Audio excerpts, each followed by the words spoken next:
ये fluid mechanics का question JEE mains में 3 अप्रैल 2025 शिफ्ट 2 को पूछा गया है। ठीक है, क्वेश्चन में क्या कर रहा है कि the excess pressure inside a soap bubble A in air is half the excess pressure inside another soap bubble B in air. Okay, तो if the volume of the bubble A is n times the volume of the bubble B तो then the value of n। Okay okay, सबसे पहले important यहाँ formula है और यहाँ पे हमें जो दो चीज़ों पे ध्यान देना होता है। इस क्वेश्चन में तो कोई फ़र्क नहीं पड़ेगा अगर दो हैं। सबसे पहले एक है ड्रॉप के लिए। ठीक है, ड्रॉप के लिए एक्सेस प्रेशर का जो फार्मूला होता है ना, प्रेशर एक्सेस, वो होता है आपका 2T/R। ठीक है ना, T क्या है? तो T आपका सरफेस टेंशन है, T equal to surface tension and R is the radius.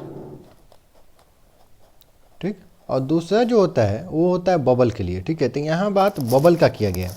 यहाँ पे दोनों में से अगर गलती से कोई भी फार्मूला तुम लगाओगे, ठीक है ना, तो तुम्हारा सही आंसर आ जाएगा, क्योंकि एक्चुअल में यहाँ पे रेशियो बताना है। ठीक है ना, तो रेशियो में आंसर सही आ जाते हैं। तो इसका होता है 4T/R। यहाँ पे भी T और R क्या है? Surface tension and radius. ठीक है, बबल क्या होते हैं? देखो, ड्रॉप का मतलब है कि ड्रॉप हो और उसके अंदर जैसे पानी का ड्रॉप हो और उसके अंदर पानी होगा। ठीक है, कुछ गैस हो सकते हैं लेकिन एकदम समथिंग लाइक फिल होगा, फिल मतलब भरा हुआ होगा।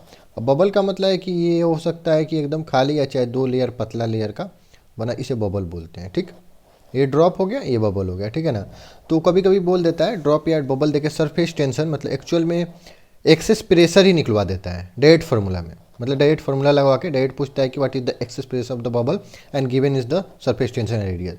तो उस समय अगर इधर उधर हुआ तो देखो आंसर गलत होने का हो जाएगा। ठीक है ना, और -1 मार्क्स हो जाएंगे। ठीक, तो ये दोनों समझ लो टर्म। उसके बाद आ जाओ यूज करते हैं, हमें इसमें बबल बोला है। ठीक है, ठीक, यहाँ दोनों में से कोई यूज करोगे, रेशियो निकालने में कोई फर्क नहीं पड़ने वाला, लेकिन हम एक्चुअल में जो सही है वो लगाएंगे। बबल क्या बोल रहा है कि एक्सेस प्रेशर ऑफ ए, ठीक है, excess pressure p excess pressure को डिनोट कर रहा है। ठीक है, of a equal to half of another excess pressure of b. ठीक, ओके। देन हमें क्या पूछ रहा है? वॉल्यूम दिया है, if the volume of the bubble a, volume of the bubble a equal to n times of volume of b. Okay, ठीक है, तो निकालना है। एक्सेस प्रेशर का फॉर्मूला क्या होता है बबल के लिए? तो 4T/R। ओके, इसका रेडियस कितना होगा?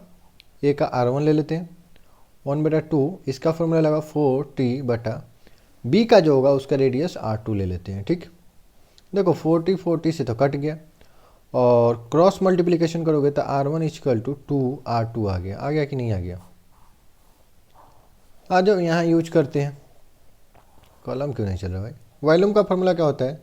4/3 पाई R1 ले लो, क्यों, प्लस 4/3 पाई R2 का क्यों ले लो, और n ऑलरेडी था तो n लिख दो, n बहुत छोटा हो गया, n लिख दो।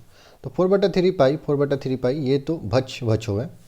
और देखो R1 की जगह 2R2 लिख सकते हो, तो R1 की जगह 2R2 लिख लो और यहाँ क्यों कर लो, उसका इधर n इंटू R2 का क्यों, इधर हो जाएगा 2 का क्यों करोगे तो 8, R2 का क्यों, R2 का क्यों इक्वल टू n R2 का क्यों। तो R क्यों से R क्यों, ये 2 वाला चला गया तो n का मान तुम्हारा 8 आ गया। तो तुम्हारा फाइनल आंसर कितना हो गया? 8। That's all.